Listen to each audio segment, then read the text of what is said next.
G'day guys, Luke here. Welcome back to another video. In today's video guys, we are doing the Reptile update for August 2023. This is part 1 of 2.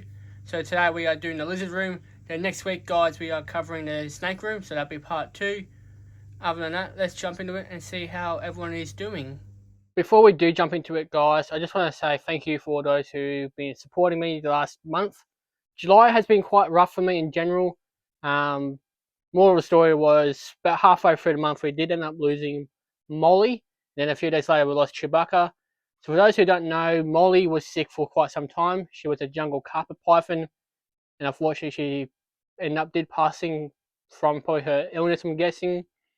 And then just to kind of add another shot in the foot, we lost Chewbacca a few days later. So it's been quite rough, but anyway, we just got to move forward and take care of the rest of this reptile family that I have kind of grown the last 5-10 years. So yeah, let's go for it. We start over here for this month, but we'll go over and say hello to Blaine first. So Blaine is a lowland blotched blue tongue. She's housed in a 3-foot enclosure. Here she is. Very shy, doesn't really like being exposed like this. By saying that, Blaine's doing quite well. When it's quiet, Blaine will come out and explore the house and make a bit of a mess. But when there's noise, like me talking or me watching a movie, she tends to run and hide in either this hide here or in the other one. So she's quite more a secretive animal. But saying that, she's doing fine. I do come here every evening and see most of her food does disappear. So she's going quite well. So other than the 2 hides, we've got her substrate, which is the cocoa coir or cocoa peat that I use. A brick, a couple of rocks in here. We've got a backing, her heat lamp, or should I say heat element. And I do use these LED light bars in most of my enclosures now. For those who need UVB mostly. So there's the 1 foot, 2 foot and 3 foot models, 7.0 and 14.0. So far so good. These models have been great. At the moment I am preferring these over to light tubes and the light bulbs. I might actually do a video on these sooner or later, but let me know guys if you'd be interested on the difference. But anyway, we'll move on. Oh, by the way, food bowl and water bowl for young Blaney. Next 3 enclosures that we are going to cover off will kind of be identical. So I'm just going to use one of them as the example. So with Bluey here, his brother Bo next to him, and Billy down below, all 3 Eastern Blue Tongues are housed in 127 enclosures, or 4 foot. Each enclosure, there's a hide, couple rocks in there just to help them bask or get on top of their hides. Substrate is the same as Blaine's. A heat emitter, in this case down here with Billy, she's got a heat pad instead of the heat emitter. We've got the LED light bars, a backing, food bowl and water bowl. This one here is Bluey, he's doing quite well. Bluey here is kind of the very adventurous type. He'll come out all day, all hours of the day, and just watch the world go by, or just go, oh, what's going on over there? Let's get a closer look. So Bluey is quite, I want to say laid back. He's quite, like I mentioned, very active, especially this time of year here in Australia, where the weather's quite cold. He's out and about. Below him, like I mentioned, we've got Billy. Now Billy's the more shy but destructive blue tongue we have. She was a rescue, so you can see why.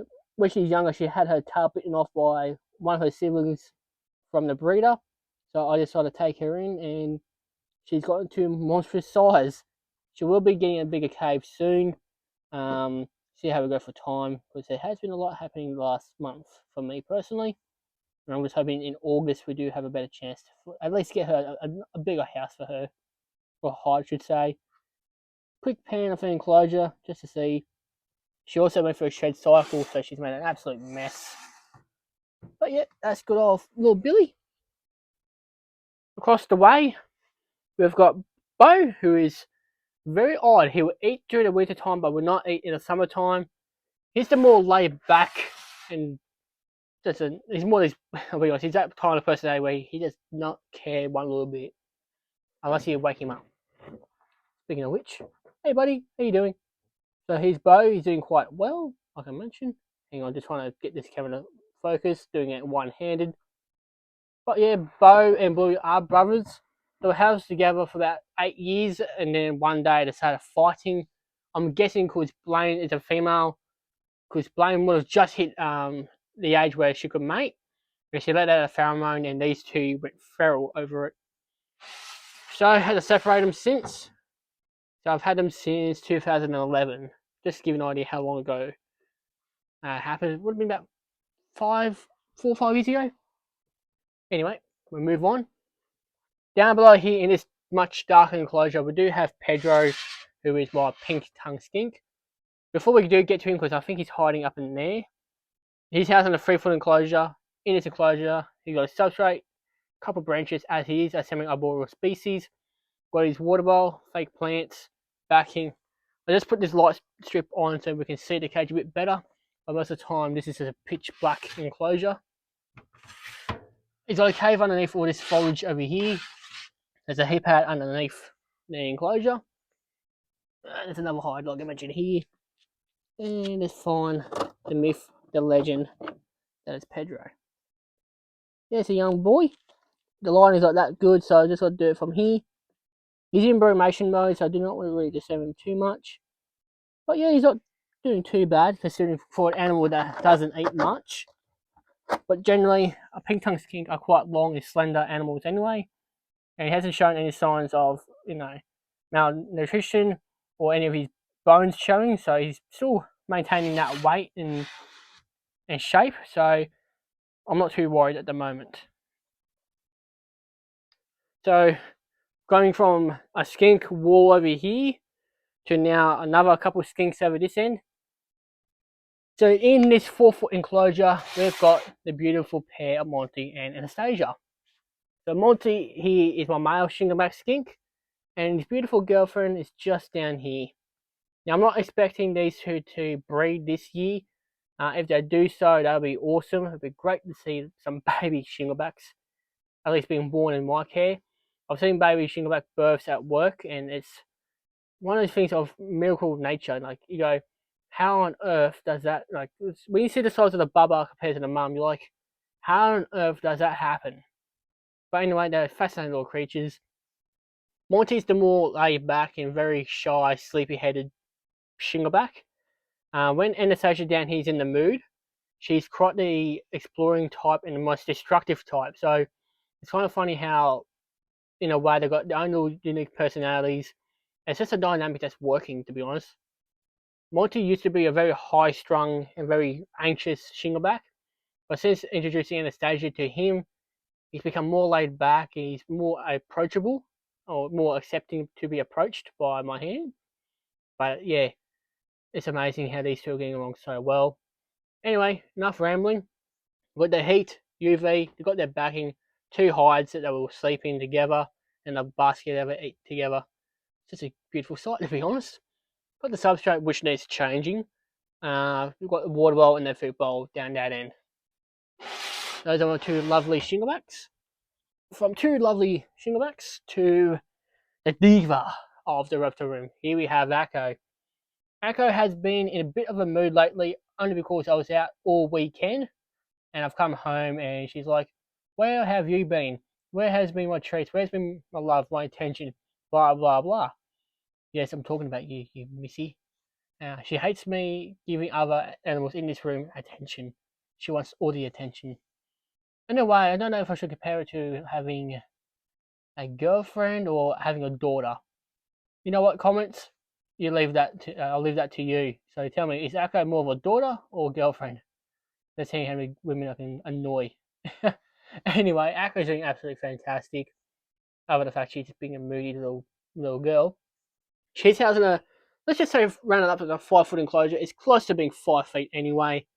In her enclosure, I've got the substrate, food bowl, diva sign, a couple of pieces of wood for her to bask on, a hide, hammock, a couple of branches, the heat and UV, backing, water bowl that she can destroy, a couple of rocks in here to help get in and out of her little pool. Yes, you're not happy. But yeah, that's the young Akko. Now we'll go above Akko in the same size enclosure, only set up differently. In here we've got the first goanna of the family. So before we get to the young fella, or I would say young to the little guy, in this enclosure, heat, UV, backing, branches galore. We've got a fake plant, a hammock to vibe out on a nice day. Water bowl, food bowl, sands, the substrate, crocodile skull. I think that's everything. Anyway, let's see the myth, the lad, Dusty. So Dusty, he's going to be kind of hard to see because he's in the shadow realm, or in the shadows. Dusty, he is my black-headed monitor, or Tristis monitor, depending what you prefer to call him as. And the video quality has just dropped. Fantastic.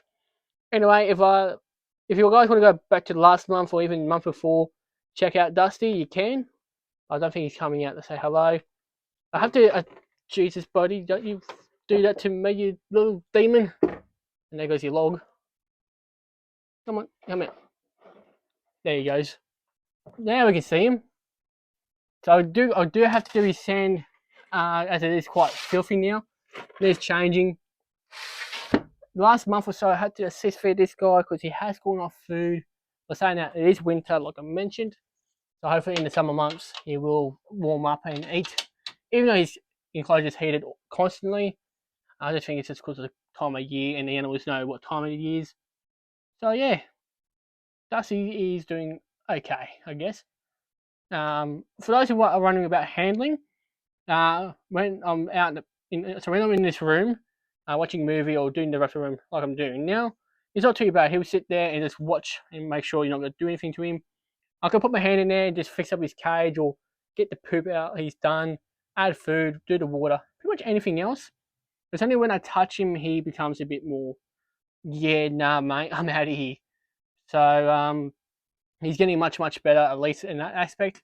Handling, he might struggle for about 5 minutes and then he'll calm down. But yeah, if I really annoy him, he will bite. And for a small lizard, he's got a good decent bite on him. Anyway, we'll leave him be because he's kind of stressing out a little bit. Oh, you're following up. So for those who haven't seen the last couple of months, this is Crystal. This is my female black soil or pygmy bearded dragon. She's finally coming out of brumation mode and being a bit more active and entertaining for me at least. Well, she's doing quite well. She has eaten more regularly now. The last couple of days, she's been out and about. So she got her heat that she's currently under. We've got her UV, got her backing, a couple of ornaments in here for her to sit on, either to bask or sit underneath the UV or do both, whatever she wants to do. Sands on substrate. This is a very fine grained sand, so it's not going to cause any impactions. For my dragon species, I do like to at least have a hide for them to give them that extra security. And she's got a feed bowl and water bowl over here. So I don't know if I mentioned it, but she's housed in a 3-foot enclosure. And to be honest, these two, no drama. As they can see each other, no drama whatsoever. It's this one. If she sees any other lizard, she gets annoyed. When she sees a snake, she runs for the hills. Speaking of which, so like I said, guys, for those who are new to the channel, Chewbacca was the sibling to Valentino. So basically, Valentino is the sole remaining yearling children python I'm holding back. He's doing actually well, guys, smashing food. He's been, I'll be honest, such a great little start to his life. Born on Valentine's Day, which is very cool. He smashes food. I can't complain about this snake. Even though sometimes you might think my fingers are food, okay, he's still a lovey-dovey snake. Thing is, he has the kind of calm demeanor like his mum, but he's starting to kind of look like dad, to be honest. When he was born, he looked like mum, but as the year has progressed, yeah, he's gotten darker with age. But anyway, he's housed in a 1-foot enclosure. In his enclosure, got the substrate, 2 hides. There is a heat pad underneath this back corner here, got a water dish and a bendy vine that he can get entangled in and be a little larrikin with. Next door to him, by the way, we'll get to his parents and the other serpents in the next room, or in the next video, as that's the snake room. He's just in here for the time being as he grows up. Next door to him, which is probably not the best idea to do this, but anyway, we've got Charcoal. Charcoal here is my little spiny-tailed gecko. He's housed in a 1-foot enclosure as well. He's got his backing, heat pad, couple branches in here he can climb up on, a hide, sand, water dish, and fake plant. Let's say hello to the little legend. Oh, don't fall off, buddy. There he is. So he's doing excellent, guys. When I do decide to hold him, he's such a fun little gecko. He'll actually go from one hand to another by jumping. So he's kind of funny. Smash his food. At the night time, I do watch him explore his house and hunt his crickets. It's just funny how he does it all.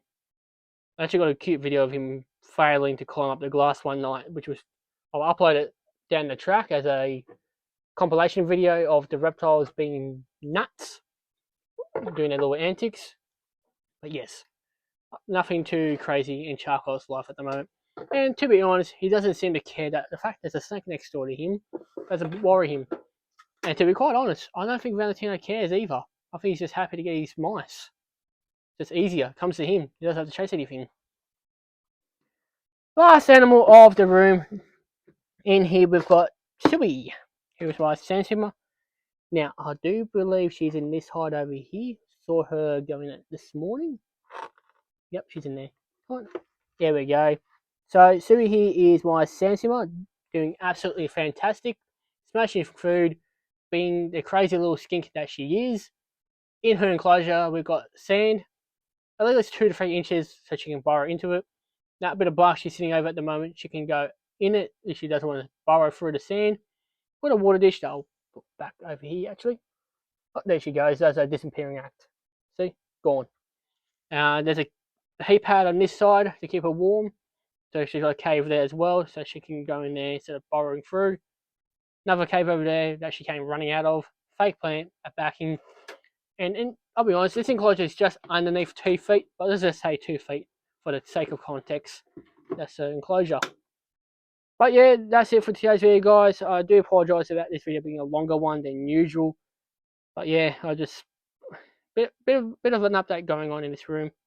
But anyway, guys, I'll wrap it up here, guys. So thank you all for watching. I'll see you all next week for part 2.